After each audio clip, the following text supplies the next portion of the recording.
Welcome, everyone. It's great to be with you again and together again for our Sunday morning IMCW Center for Mindful Living weekly class. Hope your week has gone well. We was mentioning before, I'm still at the beach. Got 3 more days, and I don't know if it shows up in the light, but I got a little pink yesterday we had a very, very sunny day on the beach, and a little nap on the beach in the sun can do that for you, as you know. So, but it's been really nice. Been really nice to relax this week, and a little rainy today, but it's really the first rainy day. So good to be together again. The theme that I'm going to be talking about today is based on one of the most important teachings of the Buddha, called the Buddha's teachings to the Kalamas. It's called the Kalama Sutta, Kalama, K-A-L-A-M-A. And I'll share some thoughts on that and explore a little bit that teaching today. I thought, though, we could begin with a meditation, can let us all arrive and settle, and just open as we do to what's present in the body, in the heart, and the mind, with an attitude, really, as much as possible of acceptance and of kindness. So just begin by finding a posture that's relaxed, where you have a sense of ease.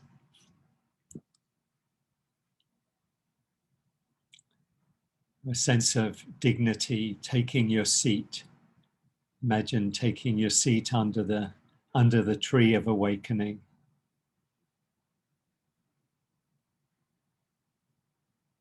Letting your bodily posture really embody a sense of intention, a sense of presence, of integrity, dignity.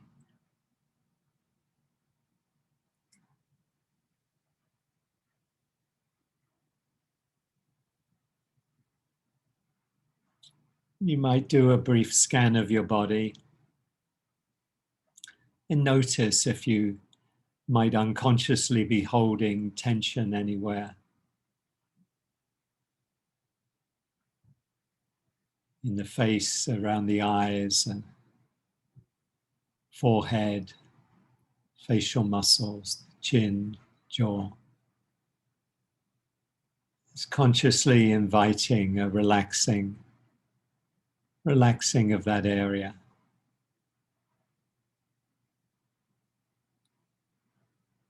Relaxing the tongue, letting it drop into the lower palate. Inviting the eyes to relax.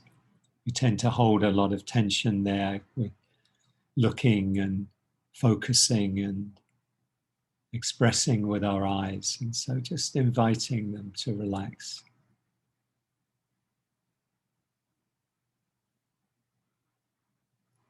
And the shoulders, where we often carry a lot of tension from gazing at screens and looking, gazing, focusing. So invite the shoulders to relax. Let the chest be open so you can breathe easily.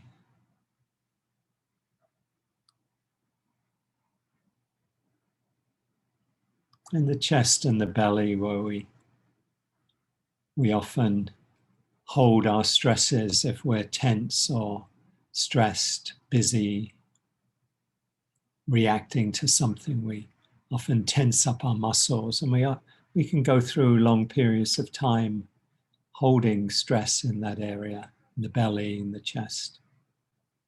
So just let your awareness come to the belly, the chest, and the breath the breath in those areas. So feel the breath coming in, maybe taking a deeper breath and just inviting a relaxing of the belly, the stomach muscles, letting the breath come into a relaxed, open belly.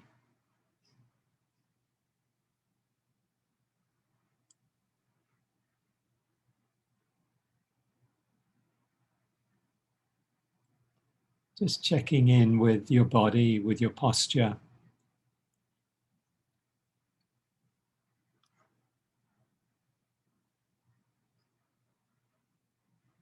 How would it be to just move a few centimeters back and forth, just finding that balance, a sense of ease. The spine is erect, shoulders relaxed, hands comfortably in the lap or on the knees, thighs. Maybe consciously taking a few longer, deeper breaths.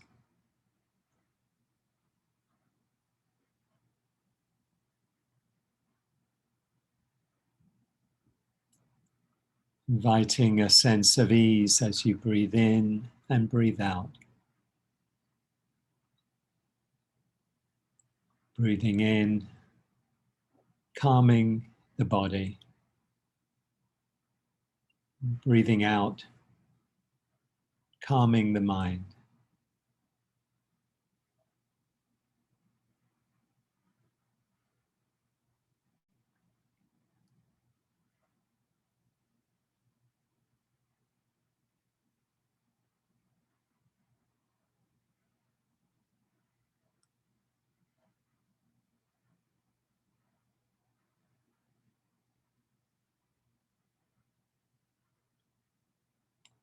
Imagine you're letting go of any stresses or worries or busyness as you breathe out.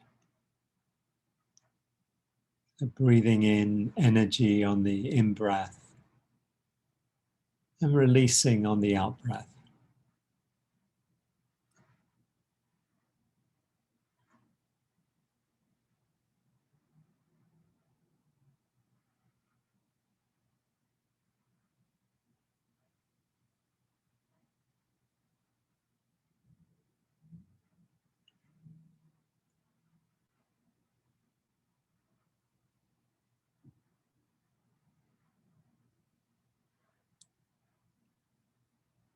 Whenever you're ready, letting the breath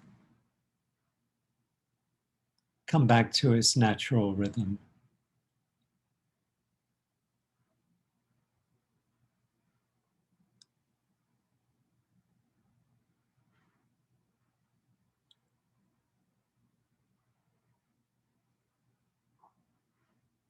You might see how it would be to invite a smile to the face, again to help relax the body and the mind. Maybe thinking of a loved one, somebody makes you feel joyful, happy.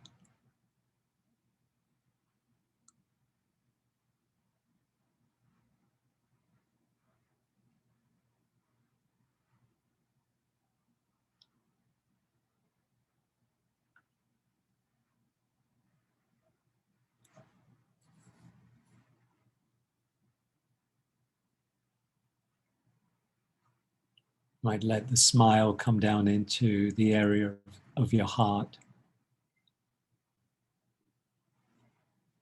Maybe putting a hand on your heart if that might be helpful. Just caring for this life, this being, this consciousness.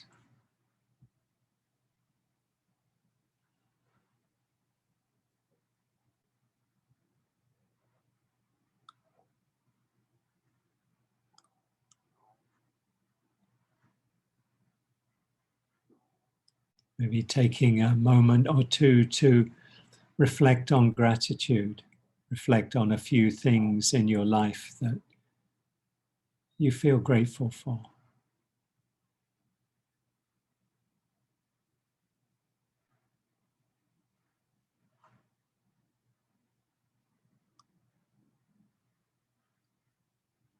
And if you can, let yourself take in the felt sense of gratitude, the feeling and feelings that may come up in the body.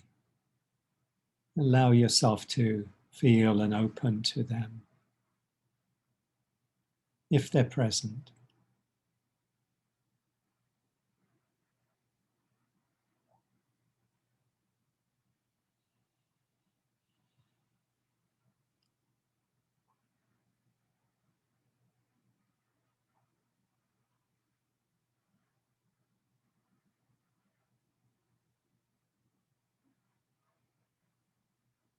This reflection on gratitude and the practice of gratitude can be a powerful way of stepping out of, what's often the mind's fixation with what's wrong or what we don't like or what we feel should be different. We easily get hooked into those states of mind. So just a simple practice can be to turn the attention in the other direction, with the spotlight inward towards what we already have, what we might otherwise take for granted.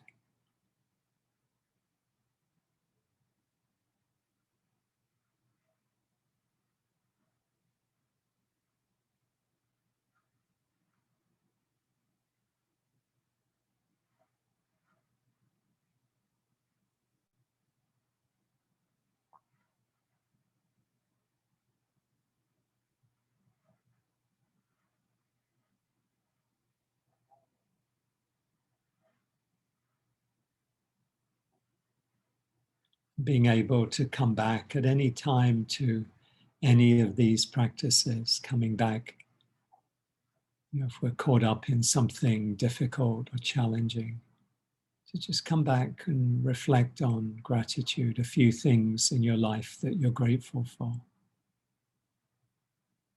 Come back to the smile that relaxes, can relax the mind and the body. Come back to the breath, be taking a few deeper breaths.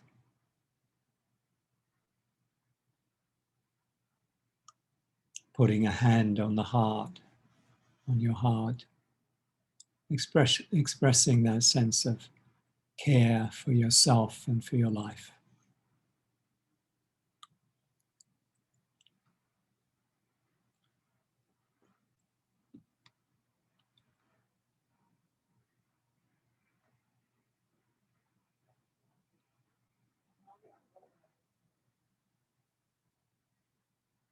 And opening to what's present right now. Could begin with the body. Just notice what's present, what feelings, sensations you're aware of. And whatever's here, can you make room for what's here? Make space.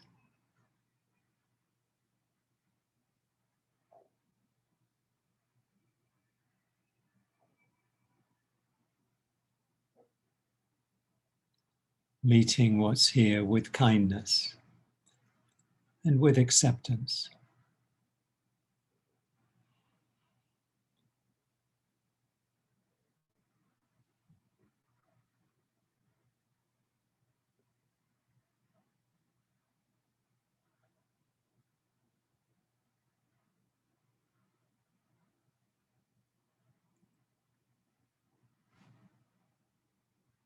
You might bring awareness to your heart and mind. Are you aware of any emotion or mind state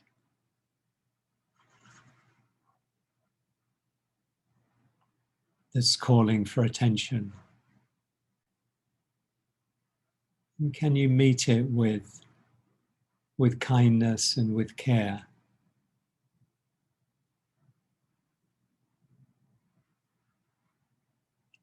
If there's some tiredness or restlessness,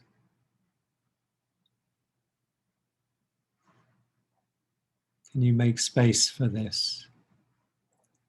Just allow the feelings to come and go, meeting them with kindness and acceptance.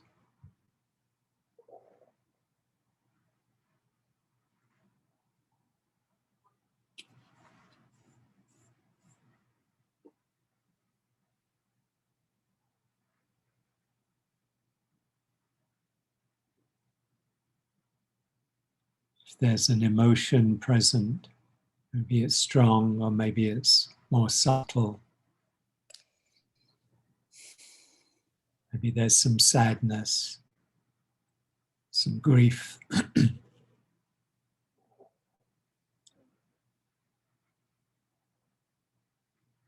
Maybe there's a sense of of peace or of ease.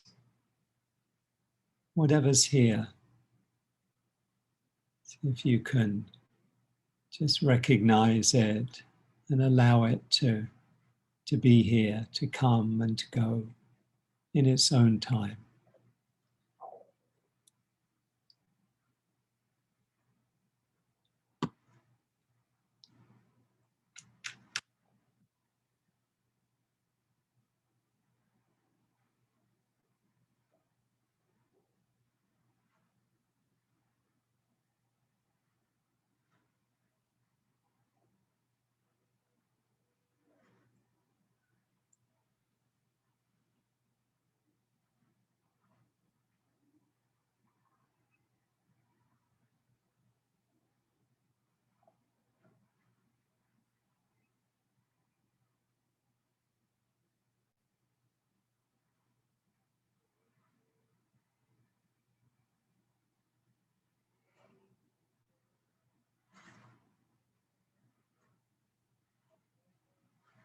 You might let your breathing be kind of a home base for your awareness,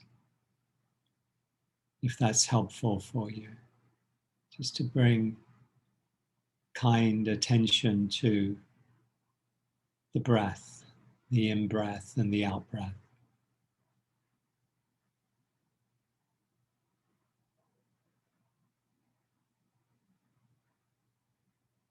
To help ground the attention, it's helping us rest here in this moment.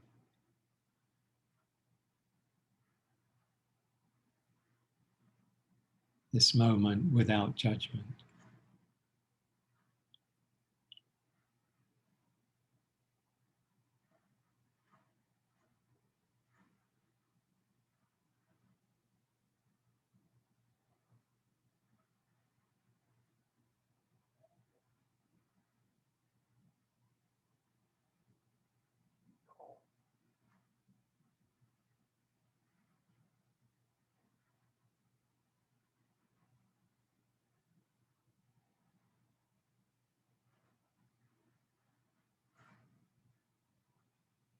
And if you find yourself caught up in stories, daydreams, plans, memories, just make a choice to consciously come back. Just incline the mind back to the breath and the body.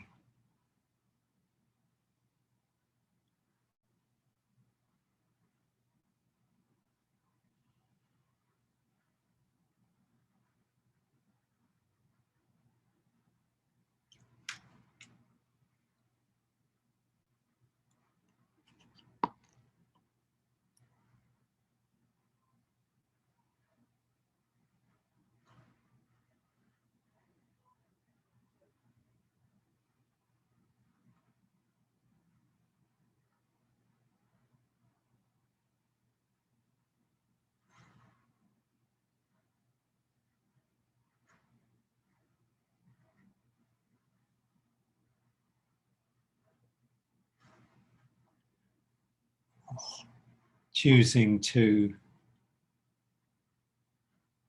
let this time be a time to step away from the responsibilities and to-dos, and the concerns of daily life, to consciously create a space. And we're calling the words of Martha Postlethwaite. Do not try to save the whole world or do anything grandiose. Instead, create a clearing in the dense forest of your life and wait there patiently until the song that is yours alone to sing falls into your open, cupped hands and you recognize and greet it. Only then will you know how to give yourself to this world so worthy of rescue.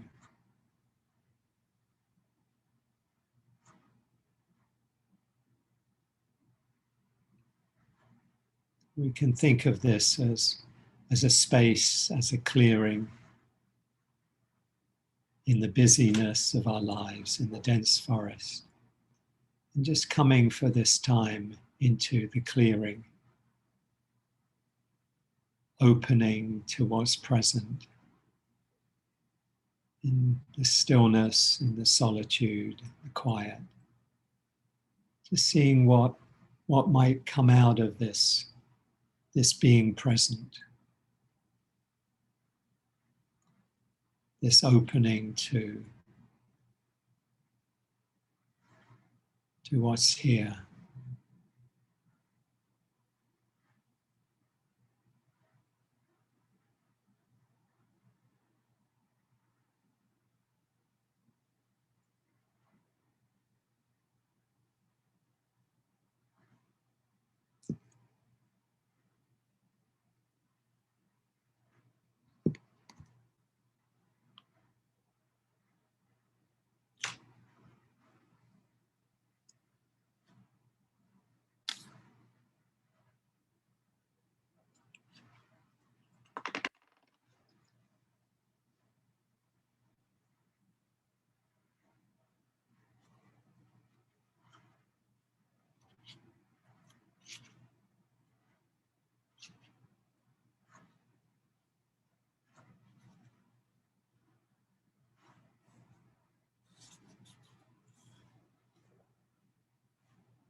This is Mary Oliver's When I Am Among the Trees. When I am among the trees, especially the willows and the honey locust, equally the beech, the oaks and the pines, they give off such hints of gladness. I would almost say that they save me, and daily. I am so distant from the hope of myself, in which I have goodness and discernment, and never hurry through the world, but walk slowly and bow often. Around me the trees stir in their leaves and call out, stay a while. The light flows from their branches, and they call again. It's simple, they say, and you too have come into the world to do this, to go easy, to be filled with light and to shine.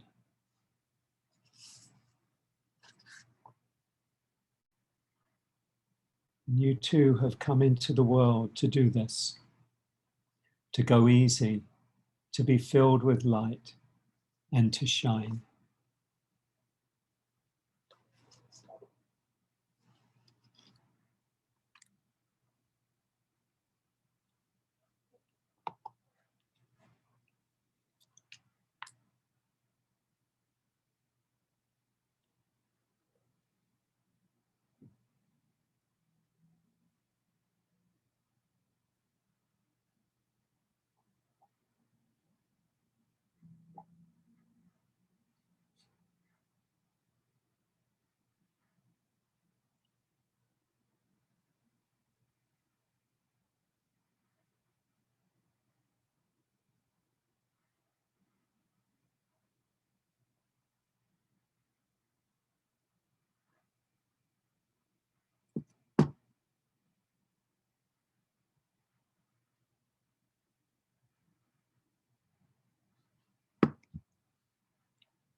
And just noticing what's present as we come to the end of the meditation.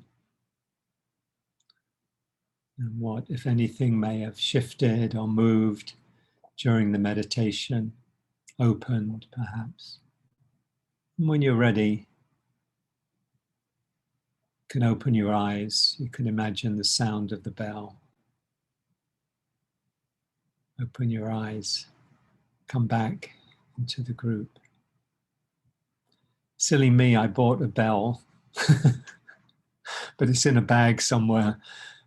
And I meant to go get it for the class, but things come and go from the mind, don't they? So, welcome everyone.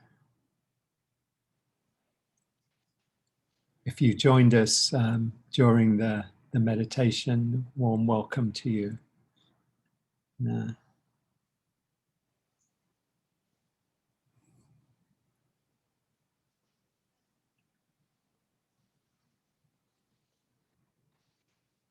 Please, if you feel like anything, you have anything to share in the chat, go ahead. Thanks, Bob. Bob says that's vacation mind. Yes. Yeah. If you have anything to share, please feel free to put it in the chat, anything, that came up for you, and I invite you again afterwards.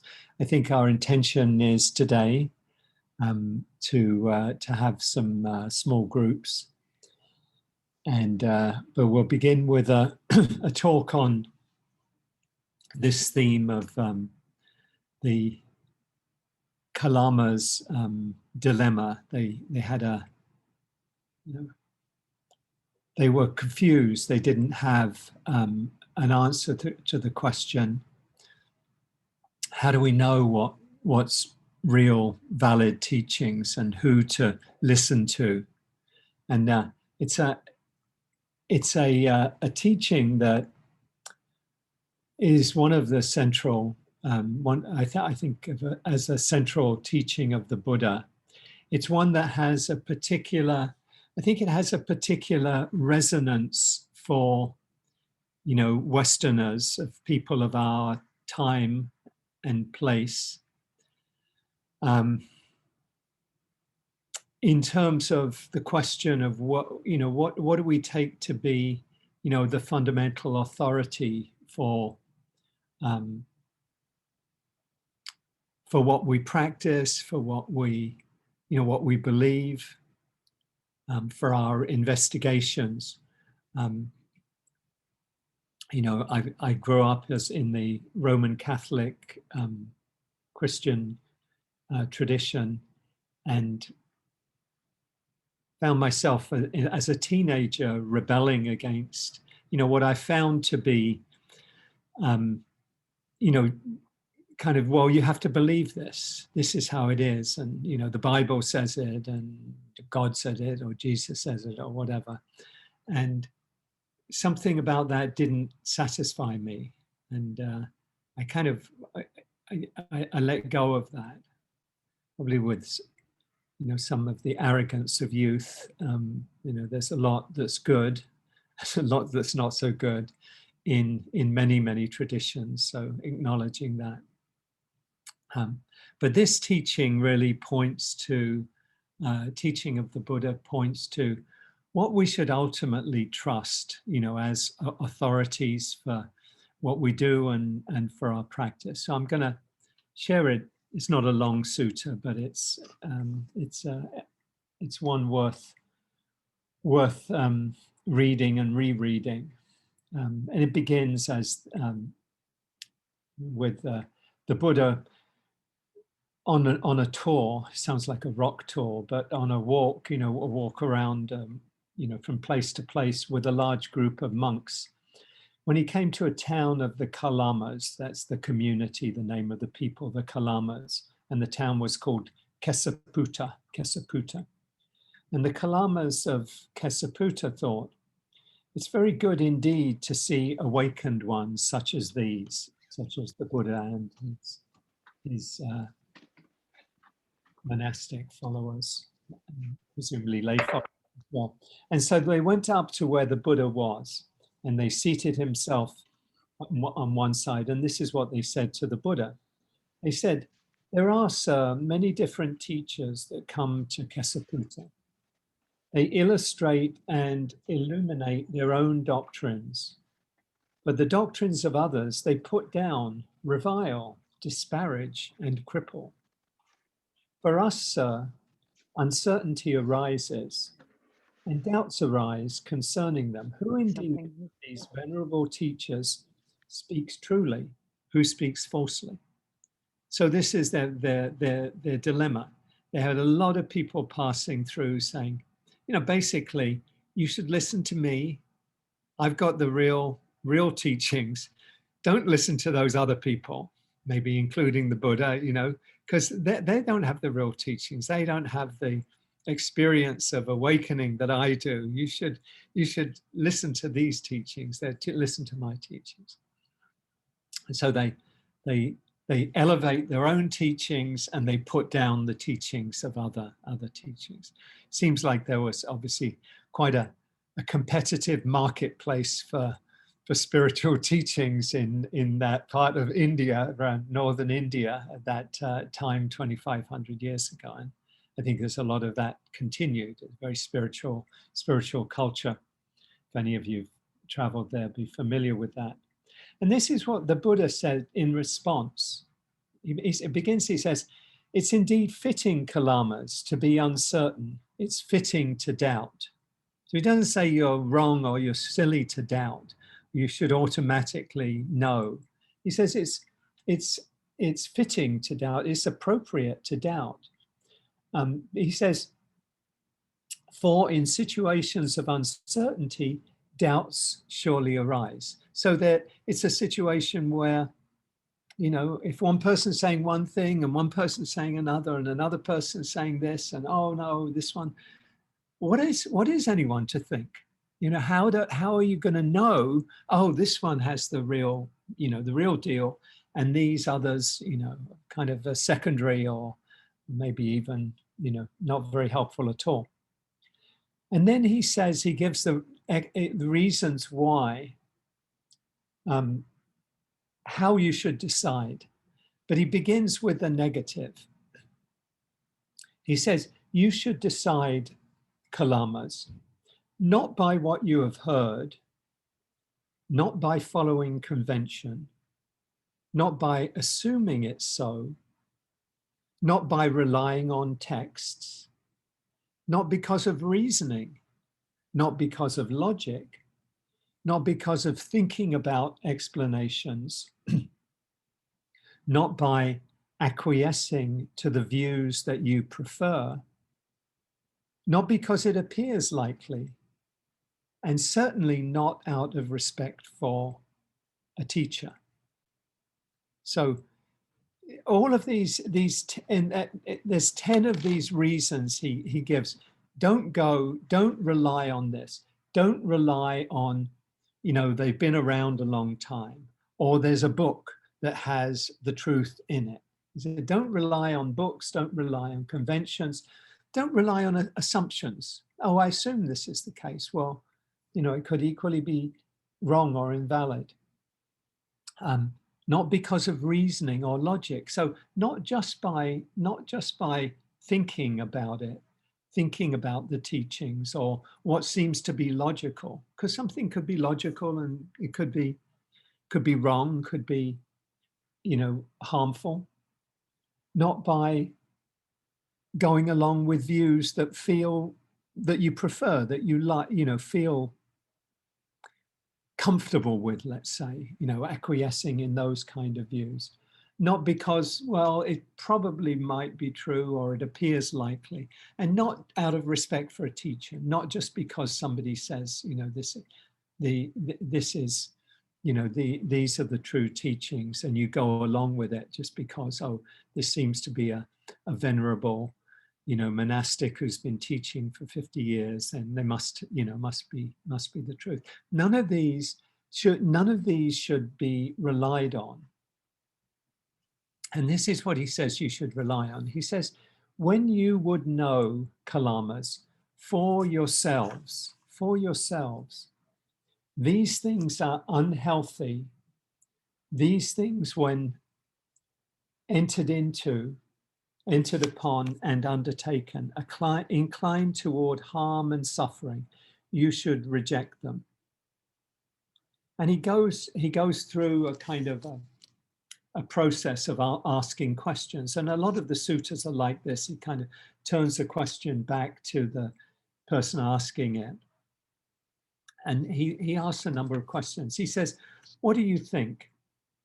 When greed, hatred, or delusion arise, does it arise for a person's welfare or for their harm? You know, greed, hatred, and delusion, is that helpful or is it harmful? And they answer, for their harm, sir. And then he says, when a person has become greedy, hateful, or deluded, do they tend to go out and kill living creatures? Do they take what's not given? Do they go to another's spouse, take the spouse of another person? Do they speak what's false and induce others to undertake what's false to their harm and suffering? So if you're filled with greed, hatred, delusion, do you tend to do these negative things? And do they tend to be harmful? And the monks, the community, people in the community said, this is true. They do, you know, if your mind is filled with greed and hatred and delusion, you do tend to go out and do bad things. You kill other creatures and you take other people's spouses and you steal and do harmful things. And he says to the Kalamas, are these things healthy or unhealthy? And I say, unhealthy, sir. And when entered upon and undertaken, do they incline toward harm and suffering, or don't they? And they say they incline towards suffering. So basically, he begins by saying,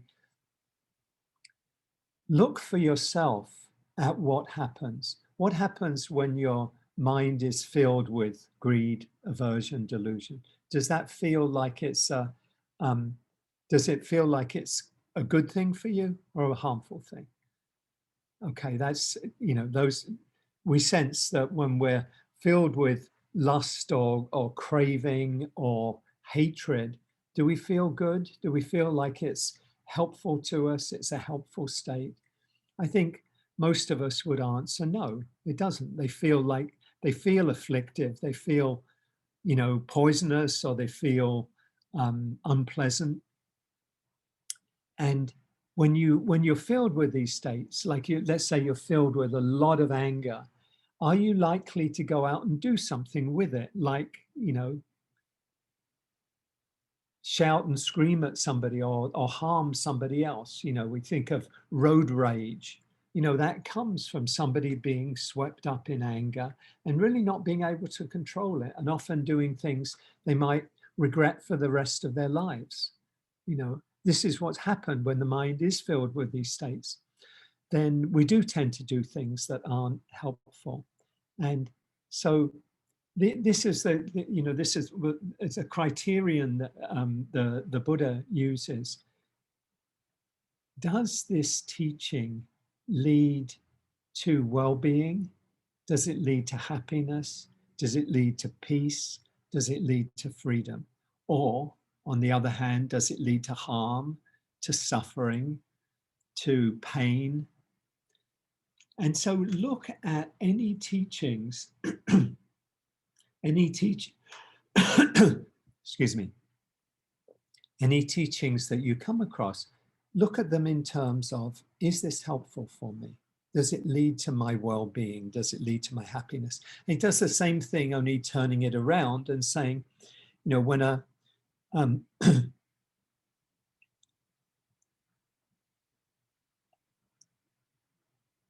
when you know for yourself these things are healthy, when entered upon and undertaken, inclined towards welfare and happiness, then, Kalamas, having come to them, you should stay with them. So he talks about the opposite of what he talked about before. So when you experience a mind and heart filled with letting go, letting go of clinging, filled with compassion, filled with insight, does that feel good? Does that feel positive? Does that feel helpful? And they say yes. And he says, when a mind's filled with these qualities, do you tend to go out and kill and harm and steal and etc.? And they say, no, you don't tend to do that. And is a mind filled with these states, is it healthy or unhealthy? And they say it's a healthy mind.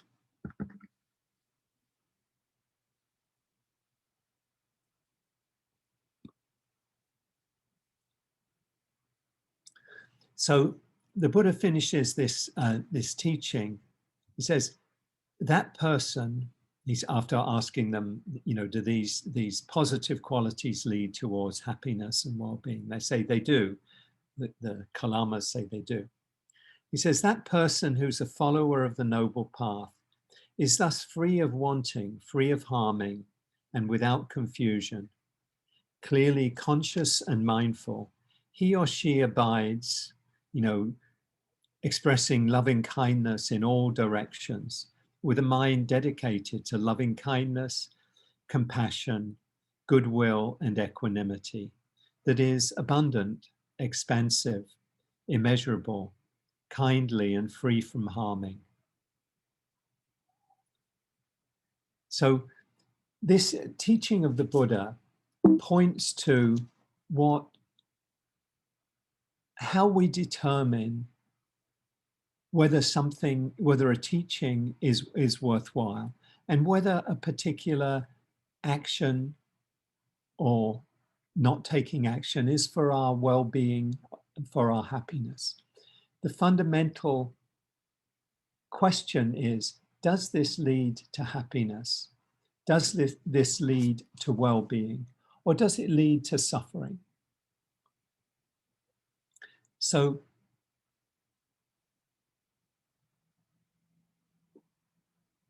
I mentioned at the beginning that this teaching has resonated a lot, and I think resonates a lot with people of our age.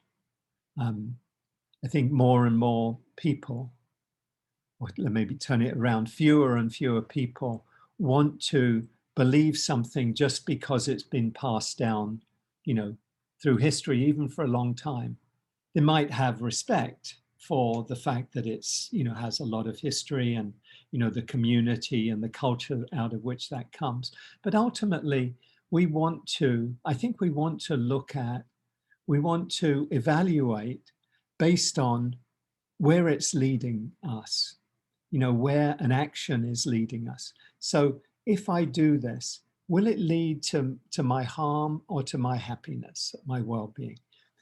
If I do this, will it lead to the happiness and well-being of others, or will it lead to suffering for them? So to be able to see that and have that be the direction, of our practice, of what we practice, that it be the foundation, really. Does this lead to happiness? Does this lead to well-being?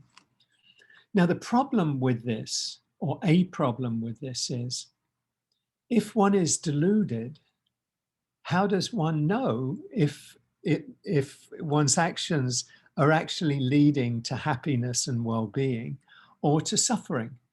You might live a life, we could probably think of people in the public sphere who live lives where we think, they're doing all these harmful things, they're hurting other people, probably hurting themselves. Do they really believe that that the path that they're on is leading to their happiness and their well-being? And it may be that on some level they do. They think that, maybe you have a view of life that, it's a dog eat dog world. If you don't get, if you don't take care of yourself, other people will take things from you, and nobody else is going to care about you. So you got to care about yourself, and you got to, in this dog eat dog world, you've got to be the top dog.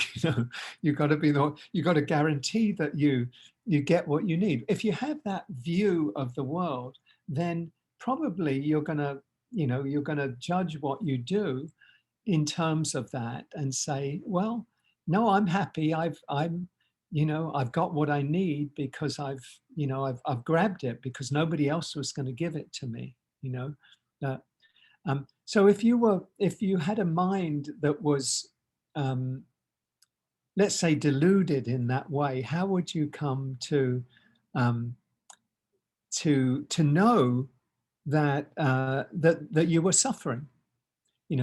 I don't believe that a person that is out doing harm to others and harm to themselves is actually feeling at ease, is actually feeling at peace and actually experiencing, the depth of peace and of freedom that, developing, cultivating a practice can help us kind of realize. But when they're in that state, if they're living their life in that way, they're going to, they may well believe that, well, no, my life is, it's a good life. I've got what I want, and I've got what I need, and I've struggled to get it. And so we have to then go further than just, we can't just say, okay, what is this helpful? Does it lead to um, does it lead to our well-being, or does it lead to our harm? We have to also, I think, at the same time, train the mind and the heart so that we can actually discern whether something leads to our well-being and our happiness, or whether it leads to our happiness or whether it leads to our suffering. So this is why the path is essential.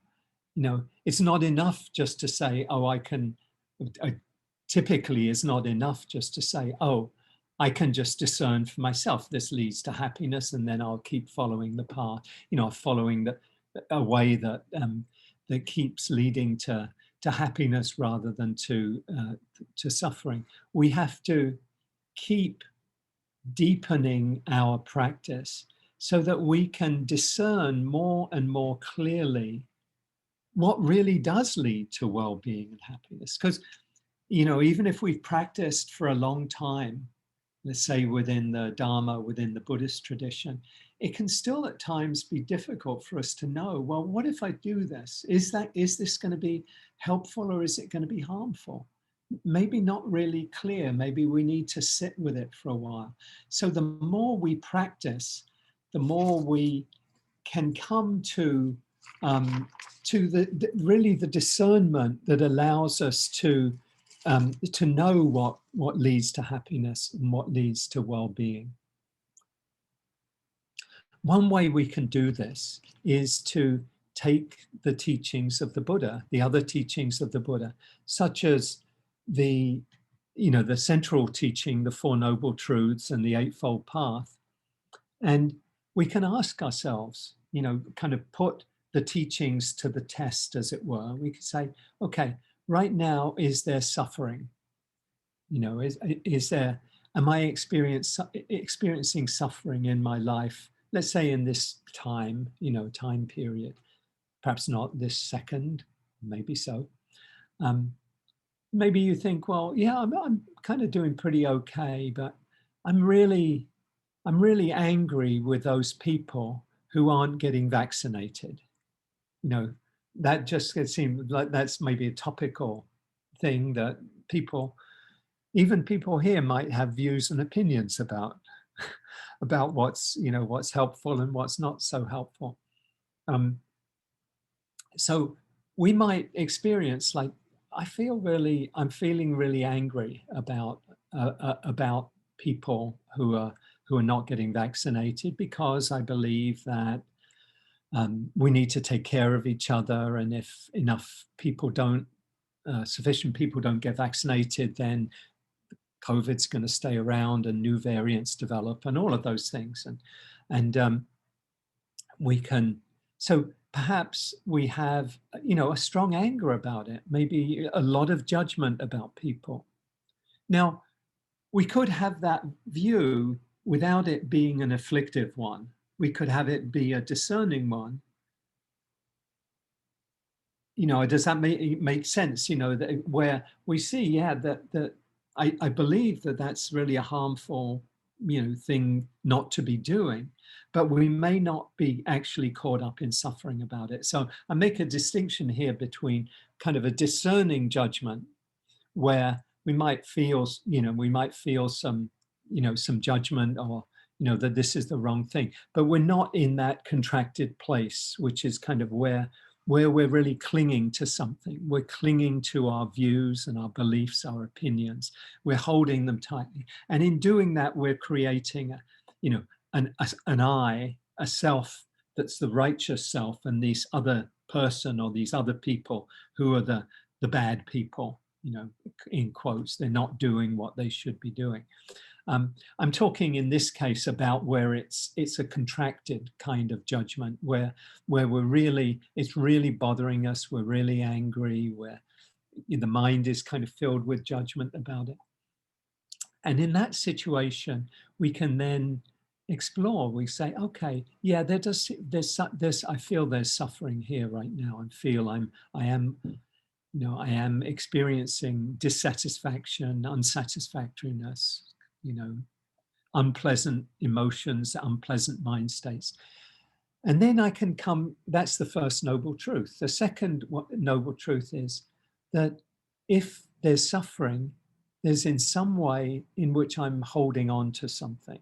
So in this case, would probably be that I'm holding on to a belief about how things should be and how other people should be behaving.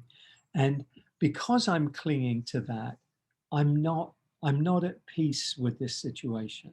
And in that, that other more discerning situation, there could be peace, even though we might think the person or people are making unwise judgments and causing harm. But so when we experience that suffering, is okay, what am I clinging to here? And typically it will be a kind of beliefs about how things should be, how other people should be, how the world should be. So we're clinging to that. That's the second of the noble truths. And as long as we're clinging to that, we're going to suffer.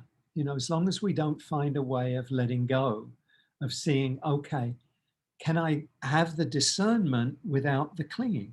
Can I have the awareness that, okay, yeah, I do see this as being harmful, and yet I'm not kind of wrapped around the axle around it. I'm not caught up in that Pema Chodron phrase as Shempa. I'm not hooked around it. That's really the suffering part, the hook. I'm not hooked around it. I'm still have the discernment. So then, is it possible for me to be unhooked if I'm hooked? Okay, I can see, okay, I'm hooked.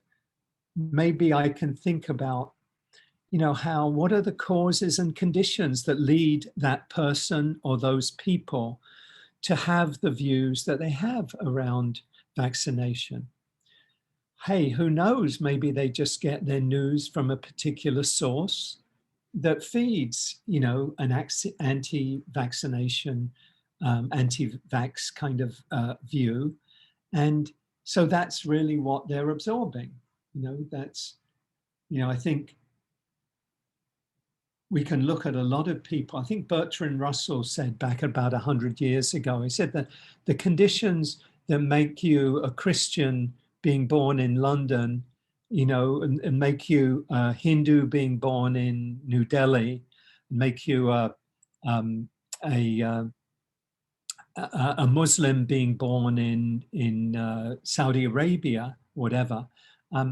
It's not just happenstance that those things happen. It just obviously there's some pockets of where things are other than, you know, the dominant thing, but that one tends to kind of take in our views, our ideas, our opinions, our beliefs, you know, with our mother's milk, really, um, with our conditioning and our upbringing. So we can see, maybe we see, okay, this person is getting their news from these sources, is, you know, not really, you know, has been conditioned to, you know, to have certain beliefs, and presumably they're suffering in their own way as well. And if I can practice loving kindness and compassion towards them, then that may be a way of letting go of you know, letting go of the hook, letting go of the clinging. So in that way, through practice, I can begin to let go of clinging to my views, my opinions, my thoughts about the way things are. And that I can experience that as leading to well-being, to happiness. That's the third noble truth. If I can let go of clinging, this is the end of suffering, either end of suffering in a small way or a larger way, or a complete ending of suffering. And in this way, and then the fourth noble truth is the path of practice, the training in meditation and in living virtuously and cultivating wisdom that helps us to let go. So in this way of using the teachings of the Four Noble Truths and the Eightfold Path, the teachings of the foundations of mindfulness, of just opening to our direct experience in the body, the emotions, the heart, the mind, and just being able to, as we do in the meditation practice, see everything come and go, see its impermanence, see its selflessness, see that it's not I or mine. It's just, you know, causes and conditions arising and passing. If we use the teachings in this way, then we can come to a very, you know, a way of seeing what's helpful and what's harmful that is really grounded and really rooted. It has a foundation. And that's really what we're cultivating, being able to see cause and effect, the causes of our actions and the impact that they have, being able to see suffering, the cause of suffering, the end of suffering, and the path to the end of suffering. So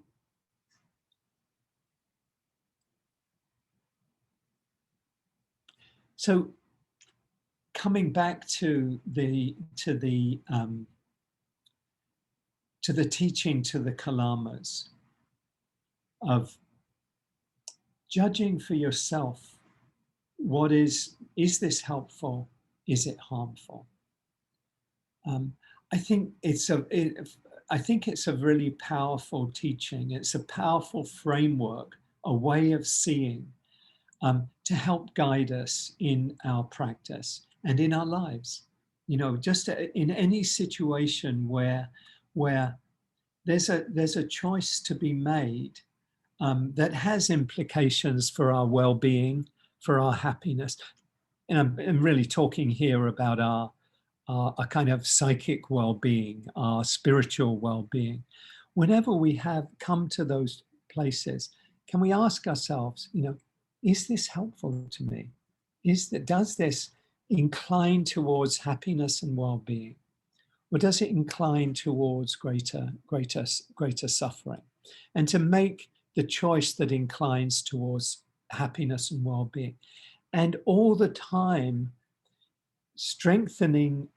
building our capacity and deepening our capacity to really discern what is helpful and what is unhelpful.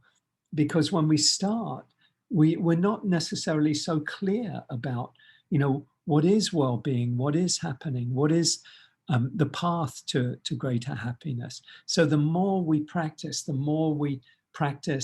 Four Noble Truths, the Eightfold Path, the foundations of mindfulness, the more we cultivate qualities of loving kindness and compassion and joy and equanimity, the more we're in a position to be able to really discern and to incline our lives, our path itself, towards what will lead to our greater happiness and greater well-being. So I'll leave you with that just as a reflection. Encourage you to kind of explore this teaching to the Kalamas, kind of use it as a way of looking, a frame of reference for, where do I want my life to go? Where do I want my path to go? Where do I want to incline my mind to go? Towards well-being or towards suffering. So we'll leave it there for now, and we'll have a period of mindful movement led by Emily. And thank you. And we'll come back for some groups and some more. Let me invite everyone to rise and just stretch, open up and sway. Allow your body to move from side to side. And if you have your arms at shoulder height, see what happens when you lower them, bringing them down near your hips. A different way to twist, engaging your spine. And then slow it down. Come to center, palms facing up. And inhale and reach up and cultivate the energy of the sky, the clouds, the rain. And gather that energy to your heart. And then gather the energy of all of us together, we who are seekers, and bring that to your heart. And gather the energy of the earth, that which provides so much abundance, and gather that to your heart. Bring your arms up into active form. And exhale, drop your arms. Inhale, reaching up. Exhale, lower. Inhale, lifting up. And then expand and lengthen, grasping your left wrist in your right hand. Exhale, float over to the right. Lengthening out. And then rise up, switch wrists. Lengthening out to the left. Exhale, dropping, lowering, softening. And inhale up. Float your arms down and move your shoulders individually, your private dance. And move them the other way.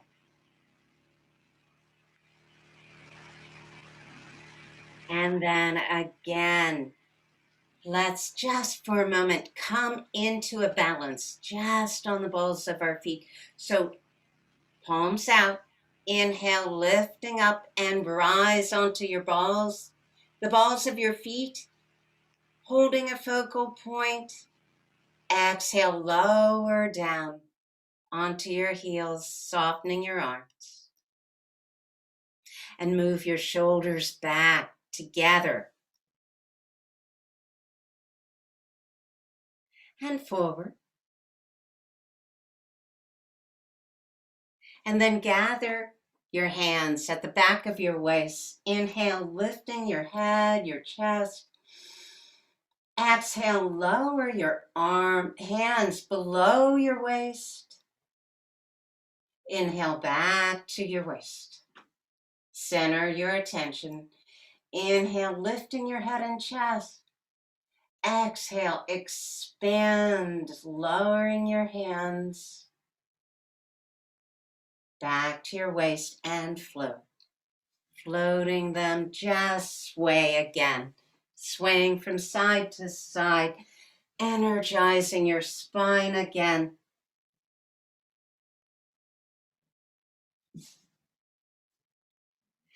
And then last movement, place your hands above your knees.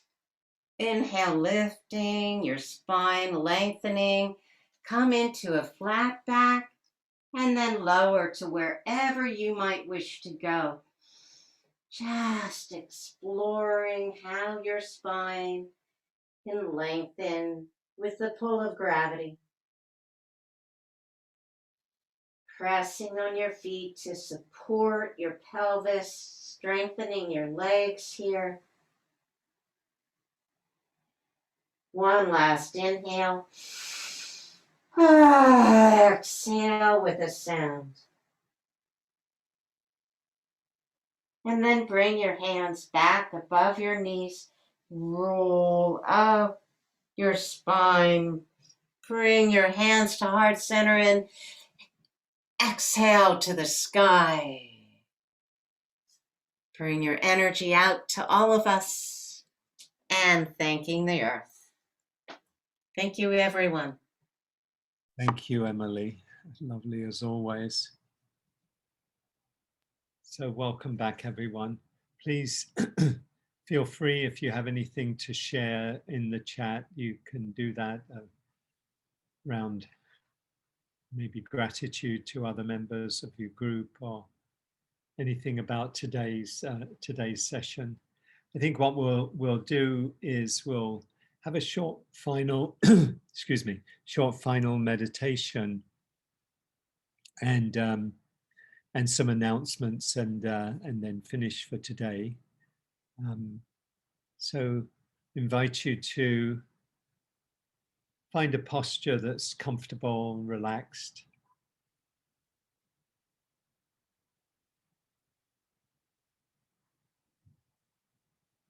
Taking your seat.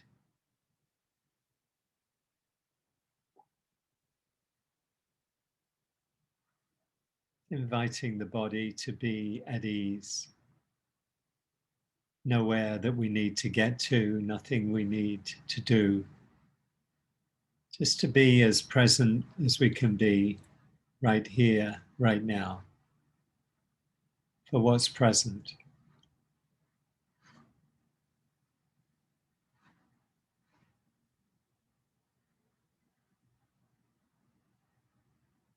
You might take a couple of full breaths to help you settle, relax, be here.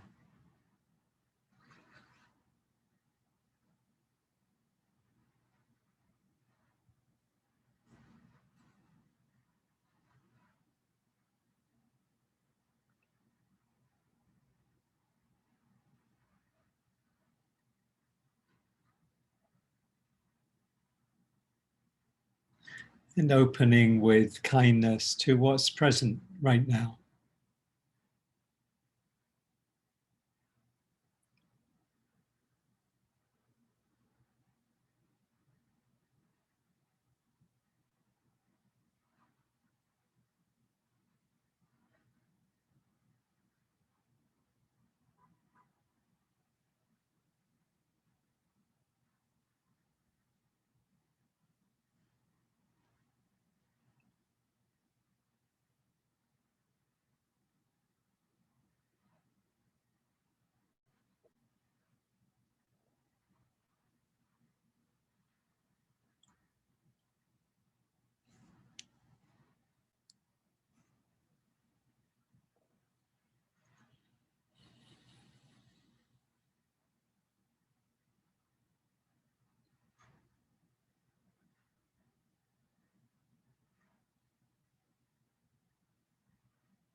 The attitude that we bring to our practice and to our moments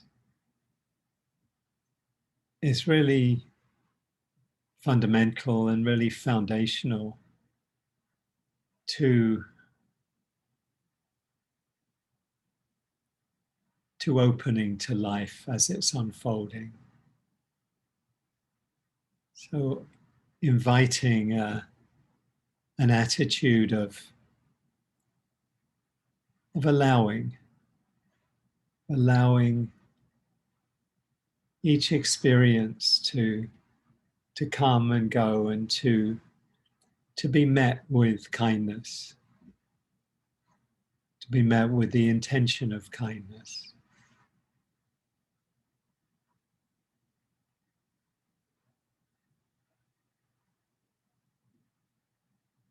To be met with acceptance.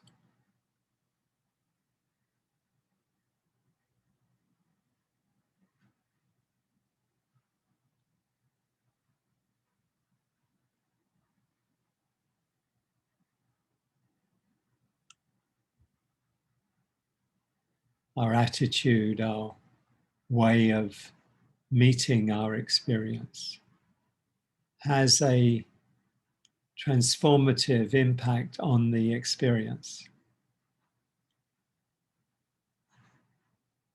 The experience is, if you like, made up of all the causes and conditions that led to this, whatever feeling, emotion, mind state, thought being present.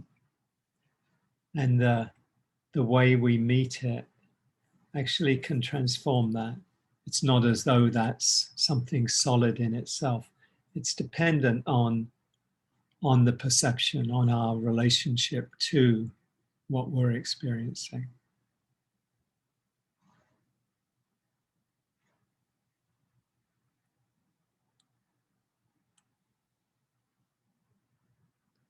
So if we meet our experience with resistance, then inevitably the experience will be colored by that resistance.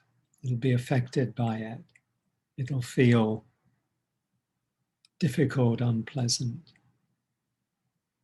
contracted.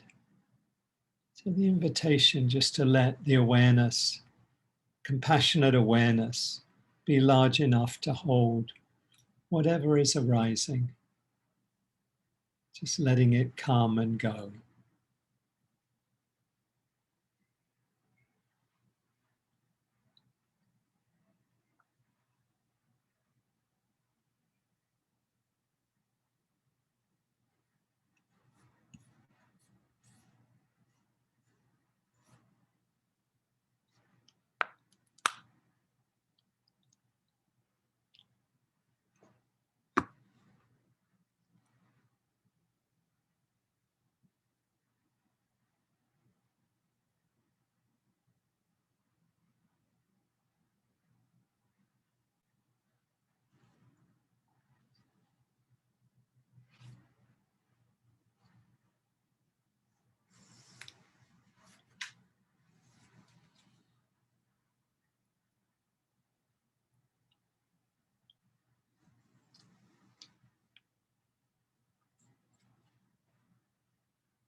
I share this poem by Wendell Berry, How to Be a Poet.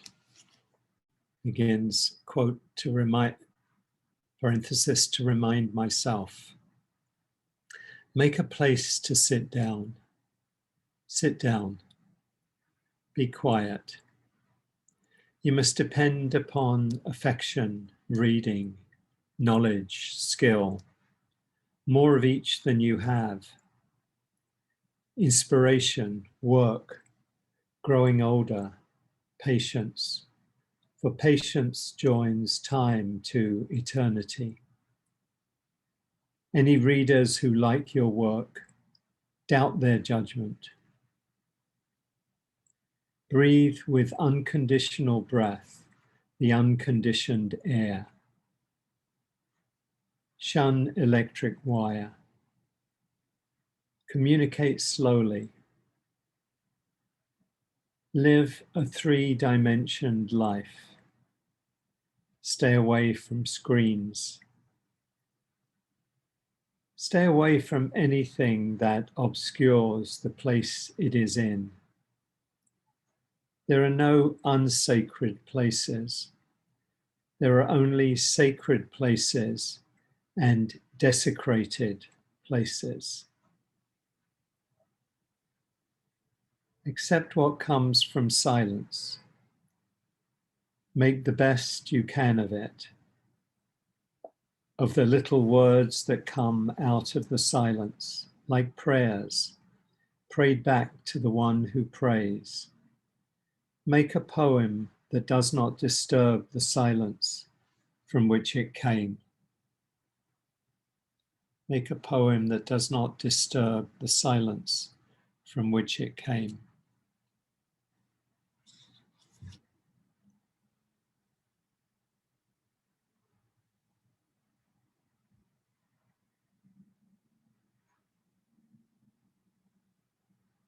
Might finish with just some breathing in kindness and compassion towards yourself. And breathing out compassion, kindness to all of us here.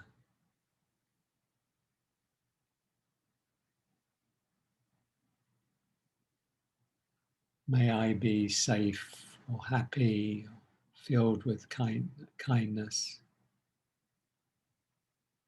May you all be safe, be happy, be held in loving kindness, filled with loving kindness.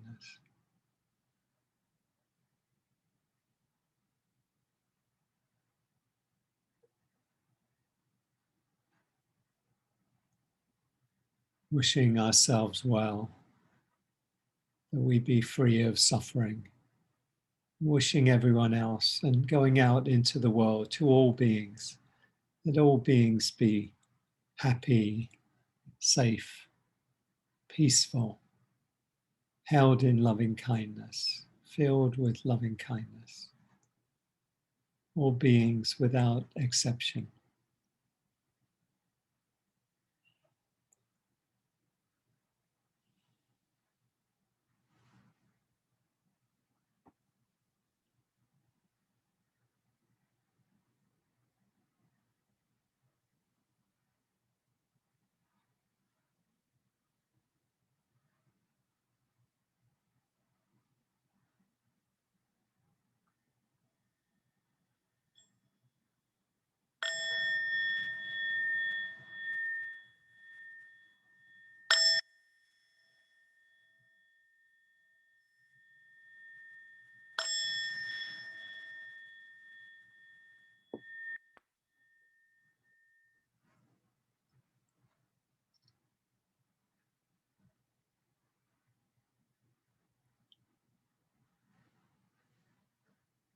So we'll finish with a few announcements. I'll just share a couple of things.